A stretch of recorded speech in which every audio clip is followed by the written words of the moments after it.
अच्छा, आज जो मैं आपको पढ़ा रही हूँ ये आपका बड़ा इम्पोर्टेंट एक टॉपिक है। जो हम पीछे पढ़े थे ना इंडिकेटर्स, जिसमें आपने मीन, मॉड, मीडियन और उसके बाद standard deviation, relative standard deviation और कॉन्फिडेंस लिमिट्स, ये जो आपके पास डिफरेंट इंडिकेटर्स जो आप कर रहे थे, उसमें आपका जो नेक्स्ट इंडिकेटर है ना वो ग्रेजुएशन डिस्ट्रीब्यूशन है।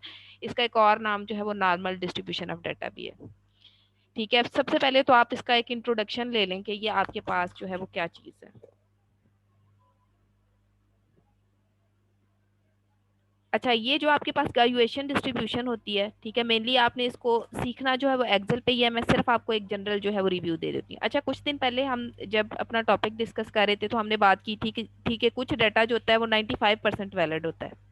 बात की थी कि 95% तक भी आपके पास कॉन्फिडेंस लिमिट हो सकती है, आपके पास 96% तक भी कॉन्फिडेंस लिमिट्स हो सकती है, ठीक है, किसी डाटा की, और मैक्सिमम जो है वो 99.3% तक हो सकती है। बात की थी। यस जी मैम। मैम। ठीक है, अब ये जो आपके जी पास मैम। डिफरेंट किस्म के चांसेस आते हैं कि आपका डाटा जो है वो 95% करेक्ट हो सकता है, ठीक है, या 96% करेक्ट हो सकता है, या 99.3% करेक्ट हो सकता है। ठीक है, ये डाटा आपके पास, ये जो आपके पास कॉन्फिडेंस लिमिट आती है, जो आपके पास रेंज आती है एक्यूरेसी की, ये कहाँ से आती है, ये आप ग्रेजुएशन डिस्ट्रीब्यूशन से चेक करेंगे। ठीक है, अब होता क्या है कि इसमें हमारे पास आती है एक कर्व, ठीक है, जिसको हम बेसिकली कहते हैं बेल कर्व। ठीक है, उस बेल कर्व के अंदर क्या होता है,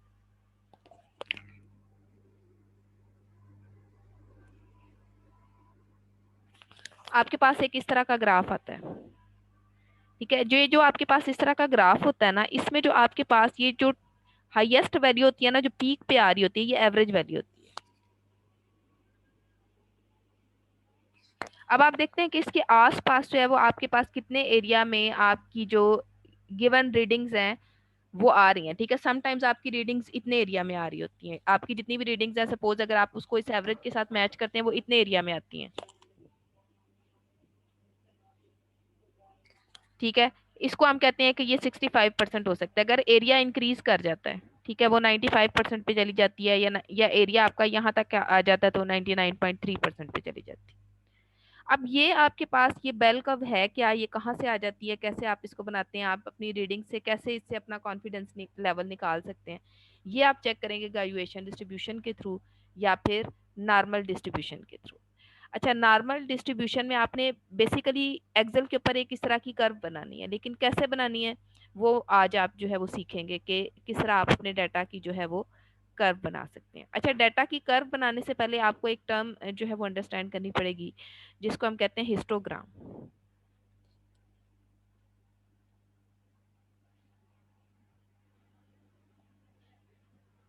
हिस्टोग्राम का कभी नाम पहले पढ़ा है कहीं स्टैट्स में?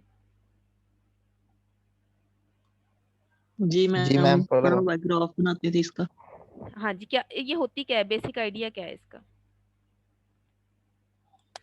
ये फ्रीक्वेंसी कर्व है। हाँ जी, फ्रीक्वेंसी कर्व है। ये आपको बताती है कि सपोज आपकी 100 अगर रीडिंग्स हैं, तो उसमें किस किस्म की रीडिंग्स के आने का चांस आपके पास ज्यादा था। फ्रीक्वेंसी का मतलब है कि कौन सी रीडिंग बार बार रिपीट होती है, या कौन सी जो है वो ज्यादा आई है आपके पास। यानी आपके पास सपोज 100 रीडिंग्स है तो हो सकता है 60 टाइम्स जो है वो आपके पास 6.3 के राउंड अबाउट रीडिंग आई हो।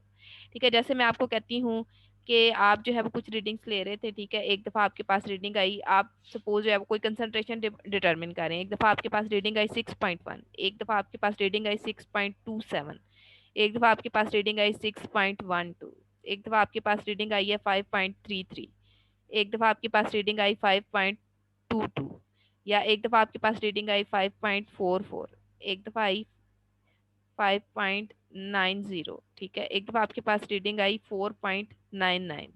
ठीक है, सपोज आपके पास मल्टीपल रीडिंग्स आ गई। ठीक है, अब आपने उन मल्टीपल रीडिंग्स के अंदर चेक करना है कि कौन सी रीडिंग जो है उसका मीन बार बार रिपीट हो रहा है, या कौन सी रीडिंग जो है जो हर दफा रिपीट हो रही है, कौन सी रीडिंग जो है जिसके आने का चांस ज्यादा है। क्योंकि हमने लास्ट टाइम एक दफा हमने ये भी बात की थी कि जो आपकी डिफरेंट रीडिंग्स होती हैं उसके अंदर मोस्टली उस रीडिंग के आने का चांस ज्यादा होता है जो एवरेज के क्लोज हो। बात हुई थी।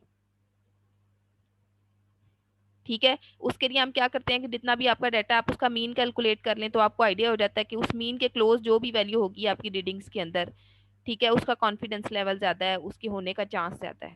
ठीक है, कि उसकी एक्यूरेसी का चांस ज्यादा है, कि अगर आपके पास 100 रीडिंग्स है तो जितनी भी रीडिंग्स आपकी मीन के क्लोज होगी उनकी एक्यूरेसी ज्यादा होगी, जो मीन से दूर होंगी उनकी एक्यूरेसी कम होगी, उनमें एरर होगा। ठीक है, इसी तरह अगर आपके पास 100 रीडिंग्स में से 10 to 20 रीडिंग्स ऐसी हैं जो रिपीट हुई हैं, ठीक है, जिसको आप मॉड कहते हैं या मीडियन कहते हैं, तो उसके भी होने का चांस ज्यादा है। ठीक है, तो हम बेसिकली क्या कर रहे हैं कि चेक कर रहे हैं कि हमारे डाटा के अंदर एक्यूरेसी और प्रिसीजन जो है उसका लेवल कितना है। ठीक है, उसके लिए आप एक जो अल्टरनेट यूज करते हैं उस एक्यूरेसी या प्रिसीजन को पिक्चर की फॉर्म में शो करने के लिए। ठीक है, जब आप एक्यूरेसी या प्रिसीजन को पिक्चर की फॉर्म में शो करते हैं, ठीक है, तो फिर हम क्या कर सकते हैं, उसके लिए हम जनरेट करते हैं हिस्टोग्राम। ठीक है, सपोज ये आपकी रीडिंग्स है। ठीक है, मैं आपको कहती हूँ कि ये आपकी ऑब्जर्वेशंस थी। ठीक है, जब प्रैक्टिकल करते हैं तो ऑब्जर्वेशन ही नोट करते हैं ना। ये आपकी ऑब्जर्वेशंस जी है। मैम। ठीक है, आपने इनका डाटा जो है वो चेक करना है। ठीक है, इसको सेंट्रलाइज कर लें।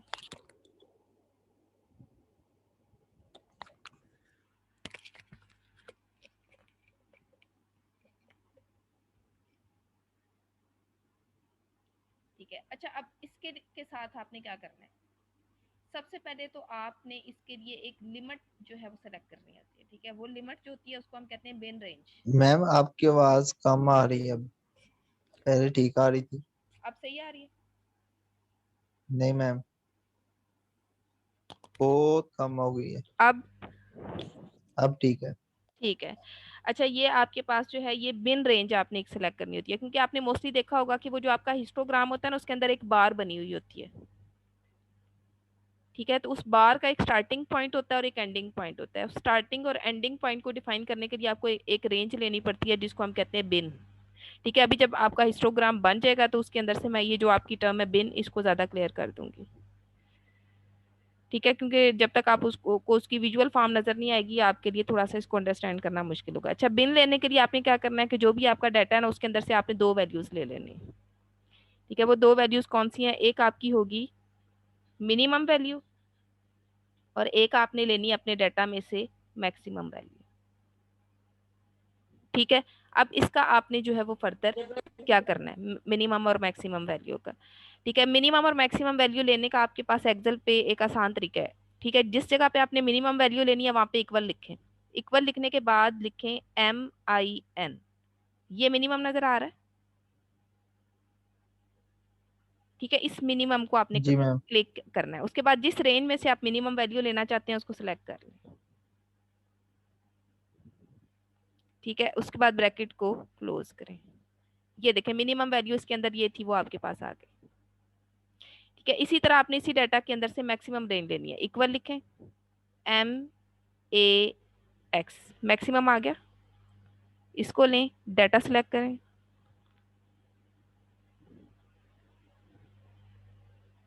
ये देखिए, एंटर करें, ये आपके पास मैक्सिमम वैल्यू आ गई। अब आपने क्या करना है कि जैसे आप ग्राफ बनाते हुए स्केल सेलेक्ट करते हैं ना, आपने स्केल सेलेक्ट करना है जो 3.44 से बड़ा हो और 6.27 से छोटा हो, वो आपकी बिन रेंज होगी। ठीक है, सपोज मैं कहती हूँ कि यहाँ पे मैंने 3.44 लिया। ठीक है, यहाँ से मैंने स्टार्ट कर लिया, जो मेरी लोएस्ट लिमिट थी वहां से, मिनिमम से और मैक्सिमम से एक्सीड नहीं आपने करना। 4.44 कर देती हूँ, यहाँ पे 5.44 कर देती हूँ। अब अगर मैं 6.44 पे जाऊं तो वो इससे बड़ा नहीं हो जाएगा? जी रेगुलर मैम। इंटरवल्स के बाद मैंने लेना है ना ये क्लास गैप, लेकिन अब अगर मैं 6.44 पे जाती हूँ तो वो इससे बड़ा हो जाएगा। ठीक है, तो हम क्या करते हैं इसके अंदर थोड़ी सी और अगर वेरिएशन ले आए 3.44 के बाद,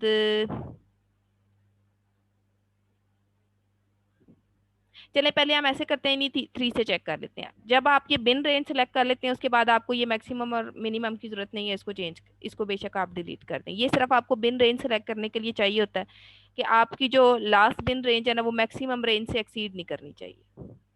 ठीक है, ये भी आपके पास आ गया।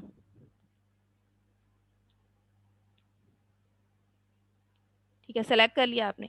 अच्छा, उसके बाद आपने क्या करना है, अब आपने क्या करना है कि इधर जाना है, ये देखें ये डाटा नजर आ रहा है। ठीक है, इधर डाटा में जाना है आप।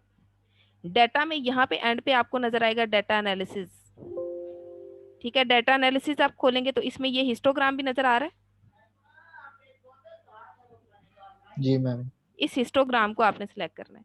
फिर आपने क्या करना है कि ये जो आपके पास एक डायलॉग बॉक्स ओपन होगा, आपने सबसे पहले वाला जो डायलॉग बॉक्स है ना, उसमें आपने क्या करना है कि ये वाली पूरी रेंज सेलेक्ट कर लेनी है, पहला पूरा कॉलम ऑटोमेटिकली उसके अंदर सेलेक्ट जो है वो इंसर्ट हो जाएगा जब आप इसको सेलेक्ट करेंगे। ठीक है, वो इंसर्ट हो गया। उसके बाद आपने सेकंड वाले में आ जाना, इसमें आपने ये वाली बिन रेंज लेनी है। ठीक है, इसको सेलेक्ट करेंगे ऑटोमेटिकली उसके अंदर चली जाएगी, आ गई। ठीक है, यहाँ से आपने आउटपुट रेंज लेनी है, उसके लिए आपको रैंडमली कोई भी एक बॉक्स सेलेक्ट कर सकते हैं, जैसे ये आपने सेलेक्ट कर लिया है। ठीक है, यहाँ पे आप रखेंगे अपने इसको, और यहाँ से कोई भी एक बॉक्स सेलेक्ट कर। अच्छा, न्यू वर्क जो है ना आपके पास जो है वो वर्क बुक आ जाएगी, या न्यू वर्क बुक शीट जो है वो आप सेलेक्ट कर लेंगे। ठीक है, यहाँ पे देखें, ये भी आप कर सकते हैं, ये भी, लेकिन आउटपुट रेंज जो है वो ज़्यादा आपका सुटेबल ऑप्शन है। इधर से आपने जो है वो क्या करना है, ये लिखें चार्ट आउटपुट, नज़र आ रहा है। जी मैम। जी मैम। आपने इस चार्ट आउटपुट को इस तरह से चेक कर देना है। ठीक है, इसके अलावा आपने कोई भी ऑप्शन क्लिक नहीं करना, इधर से ओके कर देना।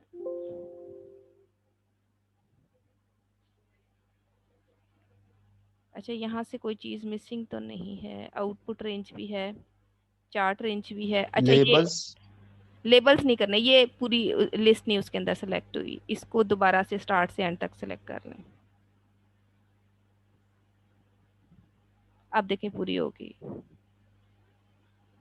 ये देखें आपके पास हिस्टोग्राम बन गया, ऊपर देखें। और मैम इस ये तो बता दो डाटा एनालिसिस कहाँ से ओपन करना है।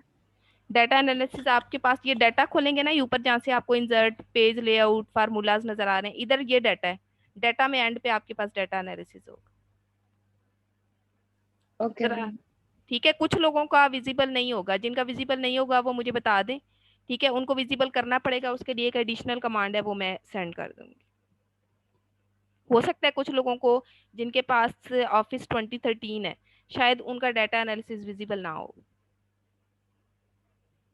वो डाटा में जाके चेक कर लें। अगर उनको डाटा एनालिसिस नजर आता है तो ठीक है, ना नजर आए तो मैं बता दूंगी कैसे आपने विजिबल करना है उसको। ठीक है, अब ये देखिए आपके पास बिन रेंज भी खुद से आ गई और फ्रीक्वेंसी भी आ गई, और उसके अकॉर्डिंग आपके पास हिस्टोग्राम भी बन गया। समझ आ गई। मैम एक दफा रिपीट कर दें। ठीक है, अब आपने क्या करना है, मैं आपको एक दफा फिर से बता देती हूँ। ठीक है, आपने क्या करना है, ये नीचे यही वाला डाटा कॉपी करके मैं नीचे ले जाती हूँ।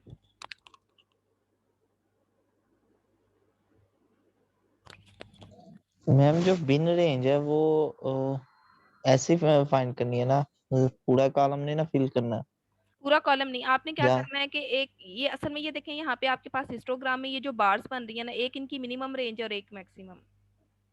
ठीक है, यानी क्लास बाउंड्री है ना जिसको आप कहते हैं, एक को आप लोअर क्लास लिमिट कहते हैं, एक को अपर क्लास लिमिट कहते हैं। तो ये जो आप जी एक्चुअली सिलेक्ट कर रहे हैं, ये अपनी लोअर और अपर क्लास लिमिट के लिए सिलेक्ट कर रहे हैं कि जितनी भी आपकी बार्स बन रही हैं उनकी रेंज स्टार्ट कहाँ से होनी चाहिए और एंड कहाँ पे होनी चाहिए। तो अगर आप इसके इक्वल कर देते हैं फिर तो आपका वो इतना इफेक्टिव रहेगा नहीं। आप तो ओवर आल जो है वो एक डिस्ट्रीब्यूशन बताना चाहते हैं कि आपके पास जितनी फ्रीक्वेंसीज आ रही हैं आप उनको कितने ग्रुप्स में डिवाइड कर सकते हैं। तो अगर आपने जी जितनी वैल्यूज हैं उतने ही ग्रुप्स बना देने हैं तो आपको ग्रुप डिस्ट्रीब्यूशन का आइडिया तो यहाँ से आपका क्लियर ही नहीं होगा। आपने इस जी सारे ठीक है। डाटा को कुछ ग्रुप्स में डिवाइड करना है।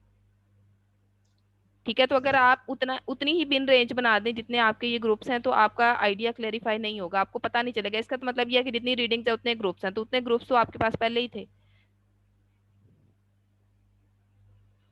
ठीक है, ये मैं आप लोगों के लिए कमांड जो है वो रिवाइज कर रही हूँ, एक बार फिर देख लें। डाटा में जाना है आपने। ठीक है, डाटा से डाटा एनालिसिस में जाना है। ठीक है, यहाँ से ये हिस्टोग्राम आएगा, ओके करना है। ठीक है, यहाँ से आपने ये रेंज सेलेक्ट करनी है। ठीक है, फर्स्ट कॉलम की रेंज।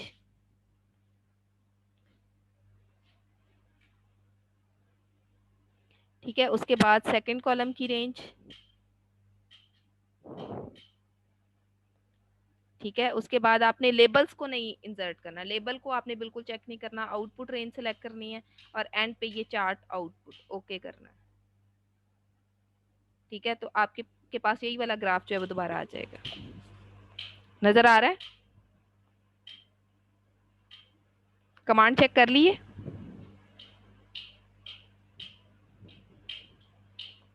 क्लास। मैम। अब आप इस हिस्टोग्राम में जो फ्रीक्वेंसी डिस्ट्रीब्यूशन है, अगर थोड़ा सा इसको गौर से देखें, ठीक है, अगर मैं यहाँ से जाती हूँ इंसर्ट में, और इंसर्ट से ये मेरा स्कैटर प्लॉट है, इससे मैं इसको, ये देखें इसकी कर्व बन जाती है, ठीक है। समटाइम्स आपके पास ये कंप्लीट कर्व बनती है, समटाइम्स ये आपके पास जो है ये हाफ कर्व बनती है। अगर आप इस कर्व को जो है वो थोड़ा सा नोट करें तो आप यहाँ से एक मैक्सिमम रेंज फाइंड कर सकते हैं। एक मैक्सिमम जो है वो उसकी आपको पता लग जाएगा कि मैक्सिमम आपकी रीडिंग्स जो हैं वो किस एरिया के अंदर आ रही है। वहां से आप वो 95% और 99.3% और 92.4% जो है वो कॉन्फिडेंस लेवल निकालते हैं, ठीक है। तो हिस्टोग्राम जो होता है वो आपको क्या करता है कि वो आपको मैक्सिमम जो है वो फ्रीक्वेंसी क्लासेस की रेंज बता देता है। फिर इन सारे पॉइंट्स को आप ज्वाइन करके एक कर्व बनाते हैं, और वो कर्व आपको एक्चुअली बता रही होती है कि आपकी मैक्सिमम रीडिंग्स जो है वो किस जगह पे आ रही है। जैसे ये हम व्हाइट बोर्ड को अगर आप देखें, ये आपका हिस्टोग्राम था, ठीक है। इसमें एक आपका हिस्टोग्राम है, ठीक है। इसके अंदर एक ये बार आ गई, एक इसके अंदर ये बार आ गई, एक इसके अंदर ये बार आ गई, ठीक है। अगर आप इन सारे पॉइंट्स को एक लाइन के थ्रू ज्वाइन करें तो वो ये उस कर्व की शेप बन जाती है जिसमें आपको मैं बता रही थी कि सारी आपकी फ्रीक्वेंसीज फॉल करती हैं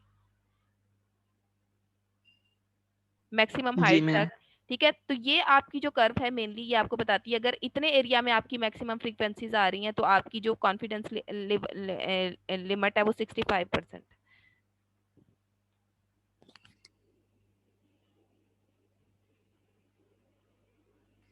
अगर ये थोड़ी सी उससे एक्सटेंड कर जाती है तो ये 95% हो जाएगी।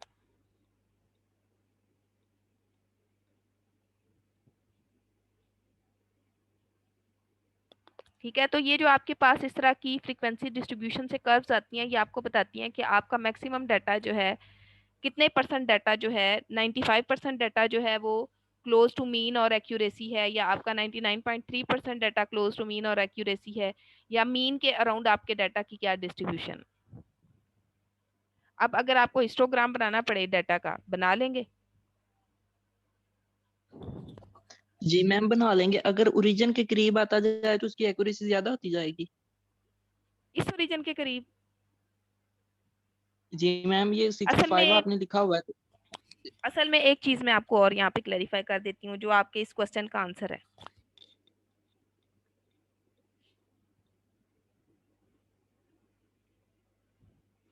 ये आपकी कर्व है,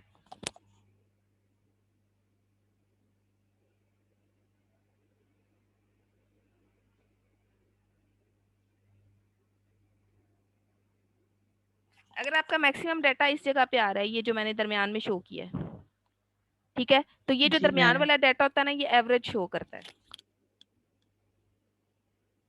जी मैम। ठीक है। अगर आपका 95% डाटा इस दरमियान वाले रीजन में आ जाता है ना, तो इसका मतलब ये है कि आपका 95% डाटा मीन के क्लोज है, ठीक है। और ये बाकी जो आपका कि यहाँ पे ये जो एंड पे लिमिट आ रही है ना, ये परसेंटेज इसकी कम होती है, ठीक है। यानी आपका बहुत कम डाटा ऐसा होता है जो 100% एक्यूरेट हो, ठीक है। यहाँ पे आपका एवरेज डाटा आएगा, यहाँ पे आपका हो सकता है 99.3%,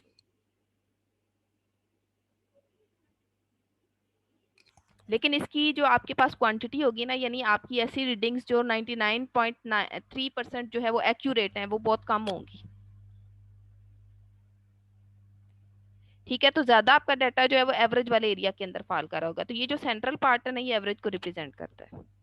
और आप जो अपनी फ्रीक्वेंसी की कर्व बनाते हैं, आपकी जितनी भी रीडिंग्स हैं आप उसकी जो कर्व बनाते हैं वो ये चेक करने के लिए करते हैं कि आपकी कितने परसेंट रीडिंग्स जो है वो एवरेज में फॉल कर रही हैं, और कितनी जो है वो आपकी कितने परसेंट जो है वो 100% एक्यूरेट है, और कितने परसेंट जो है वो 99 या 93% एक्यूरेट है। उसके लिए आप ये फ्रीक्वेंसी कर्व बनाते हैं। आज असल में मेरा पर्पस ये था कि आप सिर्फ इसको बनाना सीखें। जब आप इसको डिफरेंट शेप्स जो है वो ऑब्जर्व कर लेंगे तो आपके लिए इसकी थ्योरी को समझना आसान हो जाएगा, ठीक है। तो आज आप कोशिश करें कि आप इसको अंडरस्टैंड करें। नेक्स्ट क्लास में जब आपको ये बनानी आ जाएंगी तो फिर मैं आपको इसकी थ्योरी बताऊंगी कि कैसे आपने करनी है, ओके मैम। ठीक है। ये आपने बनानी सीखनी है सिर्फ, इस दफा की आपकी क्लास का टास्क है कि आपने प्रैक्टिस करना है और इस तरह की हिस्टोग्राम बनानी है। बना लेंगे?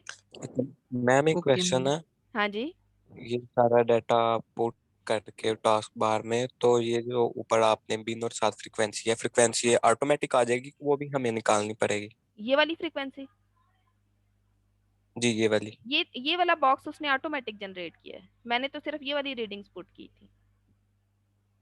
ठीक है। मैंने ये ओके मैम, रीडिंग्स आपके थैंक सामने ली थी और बिन सेलेक्ट किया था। ये वाला जैसे ये हिस्टोग्राम बनता है ना, साथ में ये रेंज खुद ब खुद ये बॉक्स खुद ब खुद बन जाता है। यू। Okay ma'am. क्लियर है? और जब आपने हिस्टोग्राम अपना, सपोज आपने के पास कोई 32 रीडिंग्स थी, तो जब आप अपना हिस्टोग्राम कॉपी करके ले जाते हैं ना, आपने इस हिस्टोग्राम को फाइनली एक वर्ड फाइल के ऊपर पेस्ट करना होता है। तो वहां पे आप ये बॉक्स को भी साथ में कॉपी करते हैं जो फ्रीक्वेंसी दिखाता है।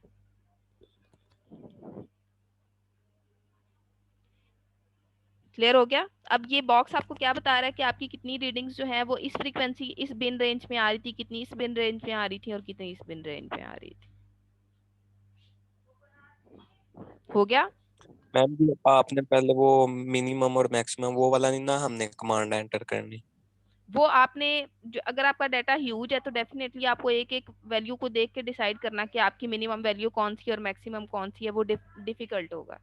तो अगर आपको अपनी मिनिमम और मैक्सिमम नहीं डिसाइड कर पा रहे, तो बिन रेंज सेलेक्ट करने से पहले मिनिमम और मैक्सिमम आप डाटा में से इस तरह फाइंड कर सकते हैं। मैंने आपको ये बताया था, क्योंकि आपकी जो मैक्सिमम रेंज है ना, वो आपकी ये जो बिन रेंज है वो उस मैक्सिमम रेंज से एक्सीड नहीं करनी चाहिए। ठीक है? अदरवाइज आपका हिस्टोग्राम नहीं बनेगा। ठीक है? ठीक है मैम। ठीक है, समझ आ जी गई? ठीक। जी। अच्छा, ये एक तो आज आपने ये सीखना था कि हिस्टोग्राम कैसे बनाते हैं। ये दो आपके हिस्टोग्राम, वो हमने जो 2 दफा रिपीट किया है तो 2 दफा बन गए हैं। एक तो आपने हिस्टोग्राम बनाना है। ठीक है? अगर आपको ये क्लैरिफाइड है तो फिर मैं आपको दूसरा काम सिखाती हूँ।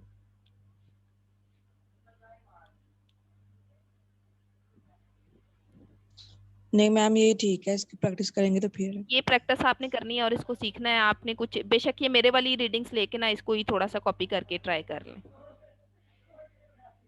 ठीक है? तो एक मैम बस क्वेश्चन क्वेश्चन में हमें ऑब्जर्वेशन एज रीडिंग्स ही मिलेंगी ना, बाकी तो हमने ये बिन खुद निकालना ना? बिन आपने खुद निकालना है मैक्सिमम मिनिमम रेंज के अकॉर्डिंग। जी। ठीक है? और जी ठीक है। कमांड आपने खुद पुट करनी है, आपको सिर्फ ऑब्जर्वेशंस मिलेंगे। ठीक है। ठीक है? अब दूसरा जो आज आपका काम है, जो मैंने आपको सिखाना है, ठीक है, उसको हम कहते हैं बेल कर्व बनाना। ठीक है? Generation of bell curve. ठीक है? बेल कर्व आपकी इसी हिस्टोग्राम से बनती है। अभी मैंने आपको कहा था ना कि आप अपने हिस्टोग्राम को बेल कर्व में भी कन्वर्ट कर सकते हैं। कर्व की फॉर्म में अपना मैक्सिमम और मिनिमम डाटा शो करते हैं, और उस डाटा से क्या होता है कि आपको पता लग जाता है कि वो जो आपकी बेल शेप आई है उसके अंदर कितना जो है वो आपके पास एरिया मैक्सिमम रेंज में आ रहा है, कितना मिनिमम रेंज में आ रहा है। उसके लिए ये देखें, ये मैंने एक रिसर्च पेपर से डाटा लिया है। ठीक है? जिसमें उसने क्या किया हुआ था कि जो आपके पास क्ले मिनरल है उसके अंदर सिलिकॉन डाइऑक्साइड की कंसंट्रेशन को चेक किया हुआ था, और ये रीडिंग्स उसके पास आई थी। ठीक है? ये देखें, ये रीडिंग्स उसके पास आई हैं। कितनी रीडिंग्स हैं? ये आपके पास ऑलमोस्ट 28 रीडिंग्स हैं। नजर आ रही है? Yes ma'am. अब हमने क्या करना है, इसकी एक बेल कर्व बनानी है। ये देखना है कि ये जितनी रीडिंग्स हमारे पास आई हैं उसमें से कितने परसेंट रीडिंग्स जो है वो एवरेज के क्लोज हैं। ठीक है? और कितने परसेंट जो है वो हाईली एक्यूरेट हैं, और कितने परसेंट ऐसे हैं जिनकी एक्यूरेसी कम है। ठीक है? उसके लिए आपने क्या करना है, आपने एक कमांड जो है वो सिलेक्ट करनी है। ठीक है? कैसे कमांड सिलेक्ट करेंगे? ठीक है? सबसे पहले आपने क्या करना है, ये 3 चीजें आपको पता होनी चाहिए। एक है डिस्ट्रीब्यूशन, एक है एवरेज, और एक है स्टैंडर्ड डेविएशन। सबसे पहले आप क्या करें, एवरेज कैलकुलेट कर लें इस सारे डाटा की। एवरेज की कमांड पता है ना क्या है? कैसे फाइंड करते हैं एवरेज? मैम इज इक्वल लगा के एवरेज इक्वल लिखना है आपने। जिस भी बॉक्स में आपको आंसर चाहिए उस बॉक्स में क्लिक करना है, इक्वल लिखना है, एवरेज लिखना है, AVER। ये देखें, ये एवरेज आ गई। रेंज सेलेक्ट कर लेंगे इन सब की जिनकी आप एवरेज फाइंड करना चाहते हैं।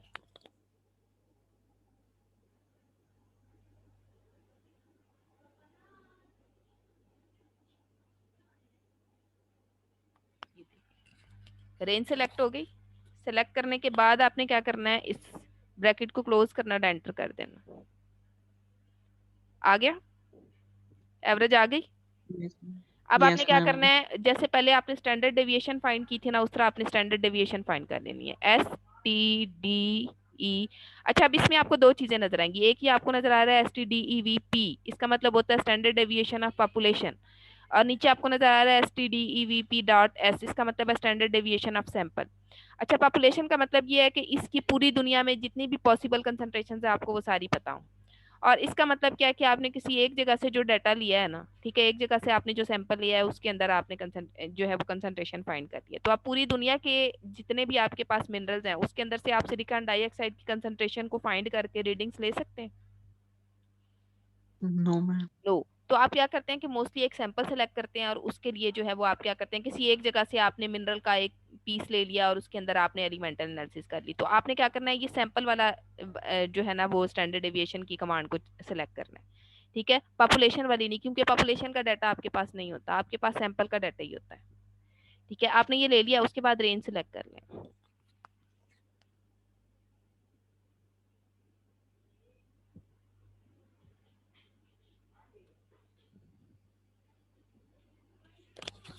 ठीक है, रेंज सेलेक्ट हो गई, ठीक है, उसके बाद ब्रैकेट को क्लोज करें और एंटर कर दें, ये आपके पास आ गई स्टैंडर्ड डेविएशन। अब ये दो चीजें जब आपके पास आ जाएं तो थर्ड स्टेप क्या है, यहाँ पे आपने आना है डिस्ट्रीब्यूशन फाइंड करनी है, इक्वल।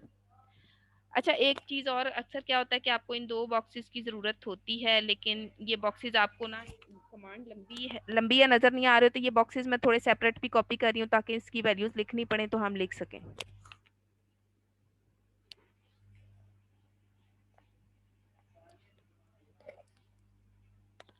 अच्छा, जब फार्मूला बेस्ड वैल्यूज को आप कॉपी करते हैं क्लास, तो एक चीज आपने फॉलो करनी होती है, इसको सेलेक्ट करके कॉपी करें, क्योंकि ये अक्सर कॉपी नहीं होती इजीली। आपने यहाँ पे जाना है, ये पेस्ट स्पेशल का ऑप्शन लेना है, इसके अंदर ये वैल्यूज हैं, ये आपने पेस्ट कर देनी है, अब आपके पास वैल्यूज आ जाएंगी। अच्छा, वैल्यूज आ गई, अब आपने क्या करना है कि ये डिस्ट्रीब्यूशन वाले बॉक्स में आना है, इक्वल लिखना है, नॉर्मल डिस्ट्रीब्यूशन लिखना है आपने, NORM, ये नॉर्मल डिस्ट्रीब्यूशन नजर आ रही है? Yes ma'am. इसको सेलेक्ट कर लें। इसको सेलेक्ट करने के बाद अब ये नीचे देखें, उसकी कमांड ऑटोमेटिकली आ रही है। एक इसमें आपको एक्स चाहिए जो कि आपका डाटा होगा, एक आपको मीन चाहिए, ठीक है, एक आपको स्टैंडर्ड डेविएशन चाहिए, ठीक है, और एक आपको क्यूमुलेटिव चाहिए। अब जितनी वैल्यूज आपको चाहिए हमने वन बाय वन इसके अंदर ऐड करनी। सबसे पहले आपका डाटा आएगा, यहाँ से आपके को क्योंकि डाटा नजर नहीं आ रहा, ठीक है, आप क्या करें कि यहाँ से देख लें ये कौन सा बॉक्स बनता है, इधर से बी है और इधर से 6 है, B6 लिखें, B6 आपका बॉक्स आ गया, डाटा आ गया, आपका एक्स की वैल्यू आ गई। नंबर 2 पे नीचे आप देखें मीन आ रहा है, ठीक है, मीन क्योंकि आपको यहाँ से नजर नहीं आ रहा है, यहाँ से आप उसकी वैल्यू जो है वो ऐड कर लें। ये क्या थी, 59.424, फोर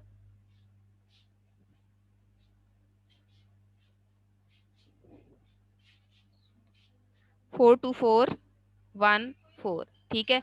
उसके बाद आपने सिर्फ आपने ये जो डाटा वाला बॉक्स है सिलेक्ट करना है, बाकी ये जो आपके पास एवरेज और स्टैंडर्ड डेविएशन है ये आपने बाय हैंड टाइप करनी है, ठीक है। अब इसकी वैल्यू थी आपके पास 8 पॉइंट, इसके बाद आपको स्टैंडर्ड डेविएशन चाहिए थी 8.65256, ठीक है। ब्रैक इधर फिर कॉमा आपने ऐड कर दिया, नीचे ये देखें आपको क्यूमुलेटिव नजर आ रहा है, लेकिन इसके लिए आपको एक कमांड देनी पड़ेगी, आपको अपने कीबोर्ड से F टाइप करना पड़ेगा। F टाइप करेंगे तो ये देखिए एक आपके पास ट्रू क्यूमुलेटिव डिस्ट्रीब्यूशन और एक फॉल्स, आपने ये फॉल्स वाली सिलेक्ट करनी है, इसको आपने क्लोज करना है और एंटर, डिस्ट्रीब्यूशन की वैल्यू आ गई। जी मैम, डिस्ट्रीब्यूशन की अब वैल्यू आ गई, लेकिन अब स्टैंडर्ड डेविएशन का बॉक्स नहीं हम सेलेक्ट कर सकते या एवरेज का बॉक्स? असल में आपका फार्मूला लंबा है ना, तो अक्सर जब आप स्टैंडर्ड डेविएशन का बॉक्स सेलेक्ट करते हैं तो आपको ये दोनों बॉक्सेस नजर आने बंद हो जाते हैं, इसलिए मैंने उसको अलग से भी कॉपी कर लिया था ताकि अगर हमें देखना पड़े तो हम उधर से देख लें। जी मैम। ठीक है, अब उसके बाद आपने क्या करना है कि ये जो पूरी कमांड है इसको एंड तक एक्सटेंड करके ले जाना है।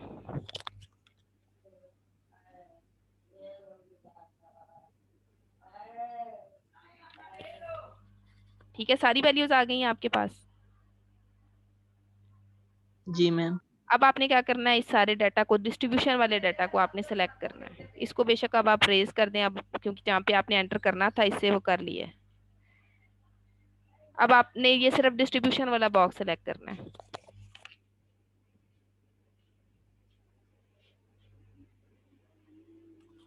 ठीक है, अब आपने इसको जो है वो फर्दर किस तरह से करना है, डिस्ट्रीब्यूशन लिया आपने,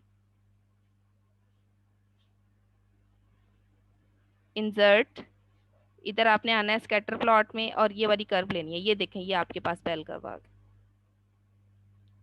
ये बेल कर्व आपने बनानी है। अच्छा, आप ये जो बेल कर्व है इसको आप ज्यादा क्लैरिफाई करने के लिए क्या कर सकते हैं कि ये देखें आपके पास ये जो एडिशनल वैल्यूज कुछ आपको नीचे नजर आ रही हैं, इनको आप रेज कर दें। ठीक है, कैसे रेज कर सकते हैं उसके लिए आपने ये चीज क्लिक करनी है। यहाँ पे क्लिक करेंगे, यहाँ पे आपके पास एक ऑप्शन आएगा फॉर्मेट एक्सिस। फॉर्मेट एक्सिस में जाके आप देखें कि आपका मिनिमम जो है वो किस लेवल पे डाटा आ रहा था। मिनिमम हमारे पास जो रीडिंग है वो है 0.03 तक कर लें। ठीक है, 0.03 कर लें। देखें कि क्या आपका बॉक्स जो है वो आपने करना, फाइनल आपका एम क्या है कि आपका बॉक्स जो है वो एक्स एक्सिस के साथ मीट कर जाना चाहिए। 0.03।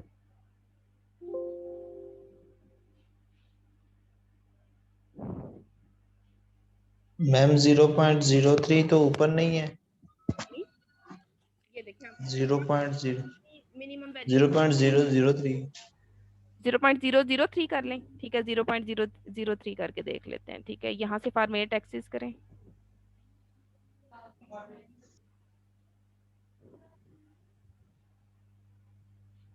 क्योंकि 0.03 तो ऊपर वैल्यू लिखी हुई है ना। ठीक है, असल में हमने इसमें थोड़ा सा हिट एंड ट्रायल करके देखना है कि किस तरह से आपके पास जो है ना ये जो नीचे से मिसिंग पार्ट है ना ये गायब हो जाए किसी तरह। उसके लिए फॉर्मेट एक्सिस का ऑप्शन आपके पास आना चाहिए।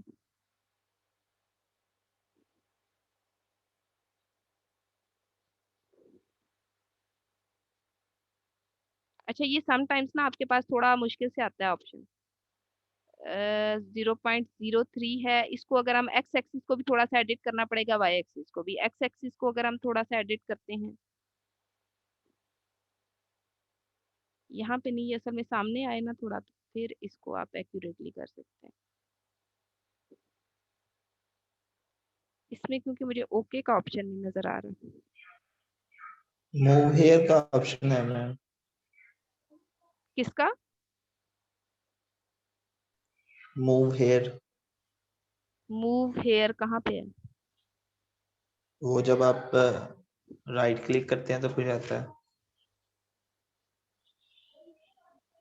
नहीं, कमांड तो यहाँ से सेट की जा सकती है, एडजस्ट की जा सकती है। असल में जो यहाँ पे हमारे पास आता है ना, उसकी डाटा सीरीज जो है वो सेलेक्ट करने के लिए हमारे पास जो रेंज आती है ना, वो ऊपर एक डायलॉग बॉक्स, इसी के ऊपर डायलॉग बॉक्स शो होता है, वो नहीं शो हो रहा है। 1 मिनट। अच्छा, रीसेट। ठीक है, यहाँ से आप रीसेट करते हैं इसको। ये देखें आपके पास थोड़ी सी सीरीज चेंज होगी। इधर से वाई एक्सिस को थोड़ा सा फॉर्मेट कर दें, अगर हम इसको 0.03 तक ले जाएं।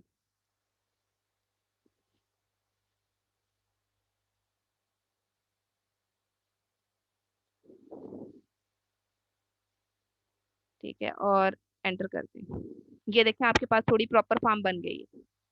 ठीक है, अब आपकी एक्स एक्सिस के साथ मीट कर रही है, तो आपके लिए इसको अंडरस्टैंड करना थोड़ा सा आसान है। ठीक है, अब ये देखें कि आपका मैक्सिमम डेटा डाटा जो है वो किस रेंज के अंदर आएगा। ठीक है, अब इसके लिए आप क्या कर सकते हैं, इसकी थोड़ी सी लेबलिंग कर सकते हैं। ठीक है, यहाँ से आप डिफरेंट ऑप्शंस लेना, कुछ में आपको